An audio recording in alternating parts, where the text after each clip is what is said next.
Hi guys, it's Nicole, and today myself and Lisa over at Life and Layouts are attempting to share with you guys how the first month of our challenge called the Darkside of Scrapbooking went for the month of June. I will tell you, mine was a little rough. I knew it was going to be rough, but I'm hoping I can kind of cover that throughout the video. For phase one, the hunt and gather, I started with my digital photos. I like to just make a quick list of anything that I think I feel like warrants a layout and warrants printing the photos and making a layout. Not every single photo I take needs to be made into a layout, and that is my personal preference. That may differ from your personal preference and your workflow, and that's beautiful. So I just kind of made a quick list of what I needed to do. I was also looking at a couple of different months because for me, I chose June of 2020. Turns out my June of 2020 is actually complete, and you'll see that in the next clip. So I kind of poked around in a couple other folders and decided that I was going to tackle January of 2020 as well during this phase, because there was some layouts that I found that I could go ahead and do in the create phase for this challenge. So with that, I'm gonna stop here and we're gonna move on to the next section.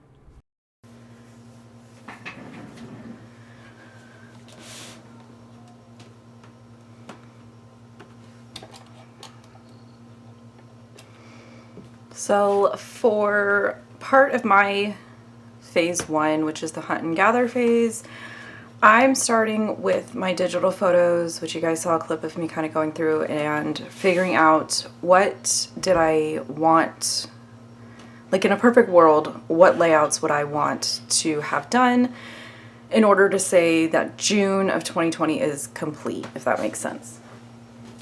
So I have pulled out my 2020 album. This actually is not only 2020, there's some later years in here as well. I just kind of store things in chronological order the best I can until I get albums as they fill up.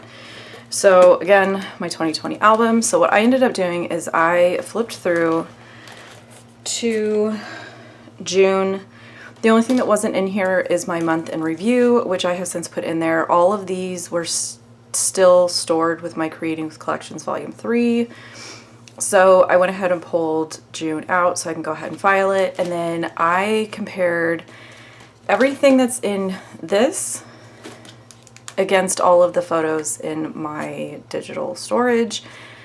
And these layouts were already done. These layouts were already done as well. And then I hit July. So this is when I figured out that my June is actually done. And I didn't want to not be able to kind of experience the full effect of this challenge that Lisa and I have created. So what I decided to do is June is the current month in real time is why we picked June, and then we picked like a specific year to work on. I picked 2020. So June, I'm able to check off of my list, it's done. So what I'm gonna do is I'm gonna actually go back to January and start there. So again, I started by grabbing, I've got my month in review. This is done. And in the previous clip where you guys kind of saw me making notes and figuring out a game plan is when I was looking through what's in here, what's not in here, and what do I actually want to scrapbook. Just because I have a photo of something does not mean that for me, it means it's gonna make it to a layout. That's just my personal preference. That's gonna be different for everybody. There is no wrong. I'm not going to get into it. This is when I ran into the fact that I have actually scrapbooked these photos twice. So for me, it's more of just which layout gives me more enjoyment. I prefer this one from the 6x6 series that I did, and then the materials are from Creating with Collections 4. So I'm just going to go ahead, pull this out. I'm going to take the photos off of here, see if my daughter wants them for her album, and then I'm gonna go ahead and put this back in here. And again, I'm just comparing and contrasting what's already in my album to what is still in my digital photos that has not made it to a layout. So this is the only other one from January, and then this is where my February starts. So I actually with my prepping and planning, I ended up with 4 layouts that I need to work on for phase 3, and I'm just going to kind of show you guys some snippets of the processes for those. When I get into phase 3, I will share my planning, my photos that I printed matched with sketches and stuff in the next segment for phase 2. Alright, so at this point I have reached phase 2, which is the like print prep planning stage. I made myself like a checklist in Canva. This is posted in my Facebook group, so if anybody is looking for just like a quick visual checklist, I've got the year and the month that I'm working with, and I just kind of go through, I check off what I've already done. I did not need to do this one. I didn't need to ask anybody else for photos, and then I had made myself a note, mostly just to mention it when I go to do the like process video, is that when I was comparing my photos and my layouts that I've done, putting things away in the album, I discovered I had scrapped the same photos twice. So I pulled my least favorite, tossed it, put my favorite in the album, moved on. So at this point, I picked my photos, printed them. When I print, again, I print at home, so I edit my photos to the sketch. So a lot of times I will kind of decide, these are the photos I want to use. I drop them into Photoshop so I know kind of how many I have, and then I start looking at sketches that have almost like a section. So let's say I've pulled 8 photos. I'm going to look at sketches that show like 5 to 6 photos up to 12 photos, because I know that I can change things around. And I kind of just go with what catches my eye. A lot of times it'll be like a recent download or a class that I'm doing, and I will print my photos to the size that I need them for the sketch. So I did that, and then yesterday I went through and pulled product. So before I move on to phase 3, I figured I would just kind of give you a rundown. Like I said, I'm working on January of 2020. For me, January has my daughter's birthday, and I tend to avoid large holidays like that because I kind of get overwhelmed. So it's not surprising to me that I have not done that. So for the month of January of 2020, I actually have 4 layouts that I would like to, now, I'm either going to get them done in this current month that I live in, which is June of 2024, or I'm going to get as much done as I possibly can and figure that out when I get towards the end. I think I'll be able to get these done, but we'll see. So for me, it ended up being, I have 1 layout for school awards, and then I have 2 double pages that I'm going to do for my daughter's birthday party, and a single page that I'm going to do for kind of what we do, just my immediate family. So me, my husband, and my kids, when it's their birthday, we take them wherever they want to go eat, and we usually get their gift that day. So we had taken her to the store, and she picked out what she wanted, and so I'm just going to do a single page for that. It doesn't need to be a double.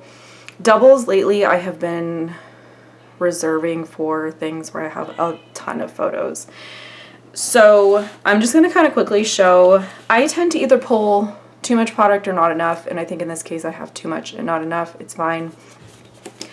Basically, I just need something that tells my brain this is kind of what I'm going with, and then when I get to the process and I'm looking for specific stickers or something like that, that's when I go through my stash and find like specific items. Am I 100% going to use this as a background? I don't know. I've pulled it more than once recently. It's been available to use, so we'll see. I've got, this is kind of like my color palette that I'm going with. I did go through all my school stuff. None of the embellishments were like screaming at me, but I did remember, pretty sure this is Tracy Reed. These are print and cuts, and it was from like a quarantined distance learning themed kit. But there's a lot of things that, like, this is obviously themed to that. I'm going to kind of just focus on some of these more like basic pieces. Based on the sketch that I've picked, the title's going to be pretty prominent and then the photos are going to be pretty prominent. So at that point, I'm just going to be looking at like little things that I can tuck here and there. And then I've got scrap paper I can go die cut some different stuff with. Like I said, this is just kind of giving me some place to start and see where I end up. Again, I'm not going to show you the sketches that I picked because in this instance, I didn't pick anything from Sketch Support, which those are free, and I didn't pick anything from the magazine, which those are free. So I can put, when I get to the point of putting the layouts together, I can link like what bundle I got it from. The school one, I actually am kind of going with Sketch Support. I'm doing Sketch Support 31, but these are the extra examples where it's like a $2 add-on. So I don't feel comfortable showing that on video. Somebody will say something, so we're just gonna assume it's paid content, cannot share. So for all of the birthday stuff, I have my photos are put with the sketch, made myself a note if I needed to. Trying to think of where I got most of these from. 2 of them are from a 10 photo bundle and 1 of them is from, I believe, a 4 photo bundle. So again, I just kind of scroll through my Google Drive and see what looks good.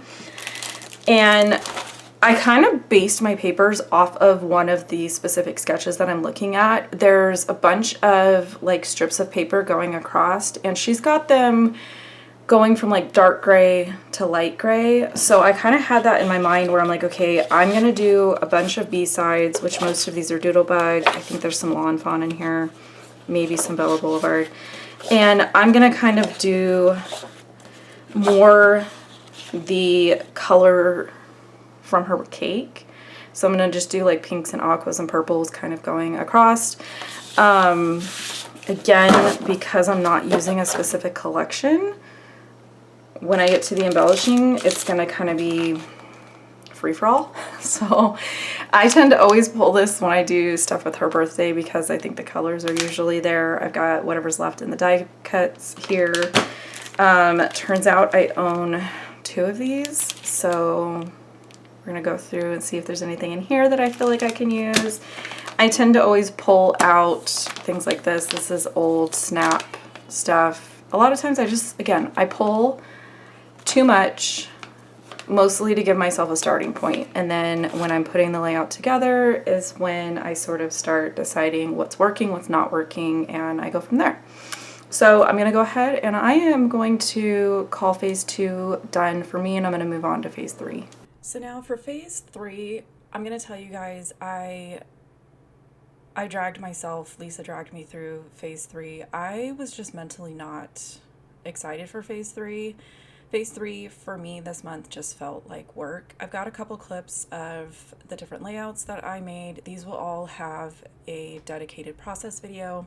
I will say one of them I'm going to have to kind of rework some of the footage because not only did I find layouts that I shared in my album that I had duplicated and I showed you guys pulling it out during this process, this layout right here, these 3 photos, they're already scrapped. They were not in the album. They were sorted into a 6x6 class material. And so that layout, I'm probably going to pull up the photos and see if I can kind of rework some different photos into that layout. In a sense, it's too much work and it's too cute to just kind of toss the whole thing. So that was something that I kind of discovered. Now with phase 4, for me, this is, again, it's going to look a little different because I'm not going to put my stuff in online galleries until I've edited the video. So for me, phase 4 is more of like finishing up and sharing the actual content. And then this is just a quick spreadsheet that I made myself to basically transform the written sloppy notes that I make into something that's a little bit more easy for me to follow later. I just kind of put in the layouts that I think I'm going to do. And then I have a section over on the right that says photos. This will only make sense to me. This is, in a sense, it's shorthand for my folder where I keep my photos. I want to make sure that there's photos from my phone, from my camera. I will double check my Facebook, Snapchat downloads, funny filters, like that kind of stuff. And then for me, the finishing touches portion of this was to go ahead and take my photos, which these get used for my videos, of course, and then I try to post to galleries at like scrapbook.com and a cherry on top, and I kind of allow my photos to be, the photos of my layouts to be stored there, and then I don't have to keep a bunch of photos on my computer of layouts and stuff like that. So this is just kind of, I think phase 4 is going to be different for a lot of us. So again, I think Lisa's going to have a much better video sharing her wrap up of this process. I knew that the first month was not going to be a smooth ride for me. For me, anytime I am trying to carve out a new routine and kind of change my habits, I know it's going to be a rough process. I know it's going to have bumps along the way. So I'm kind of not surprised that while I was kind of crunched for time, I still managed to double a layout. I could have saved that time and been a little bit ahead, but now I know, kind of moving forward, to just check a couple extra places and make sure that the photos that I think have not been scrapped, I need to just kind of check and make sure that there's nothing that hasn't been put in an album and is maybe part of a series or something like that, and kind of figure it out. So I'm going to go ahead and just end because this video is a mess. My month was a mess, and I'm going to kind of shift focus and start moving into July. So with that, I will sign off here, and I'll catch you guys later.